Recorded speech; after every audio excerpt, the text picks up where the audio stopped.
Lionel Messi ইনজুরিতে। বিশ্বকাপের আর মাত্র 15 দিন বাকি, তবে এর আগেই ইনজুরিতে আক্রান্ত হলেন লিওনেল মেসি।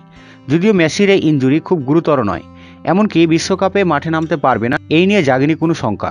ইউরো স্পোর্টসের এক প্রতিবেদনে বলা হয়, এই ইনজুরির জন্য বিশ্বকাপের ঠিক আগেই প্যারিসের হয়ে আর কোনো ম্যাচ খেলবেন না লিওনেল মেসি। লরিয়েন্টের বিপক্ষেও দেখা যায়নি মেসিকে। মেসির ইনজুরি নিয়ে পিএসজি জানায়, আর্জেন্টিনার অধিনায়ক গোড়ালিতে ব্যথা অনুভব করায় তাকে বিশ্রাম দেওয়া হয়েছে। পিএসজি নিজেদের বিবৃতিতে জানায়, মেসিকে এখন আলাদাভাবে পর্যবেক্ষণ করা হবে। আগামী সপ্তাহ থেকে দলের অনুশীলনে যোগ দেবেন তিনি। ব্রাজিলের হয়ে 2018 বিশ্বকাপে অন্যতম সেরা খেলোয়াড় ছিলেন কুতিনহো। গ্রুপ পর্বে সুইজারল্যান্ড এবং কস্টারিকার বিপক্ষে 2 গোলের পর কোয়ার্টার ফাইনালে সহযোগিতা করেছিলেন আরও 1 গোলের।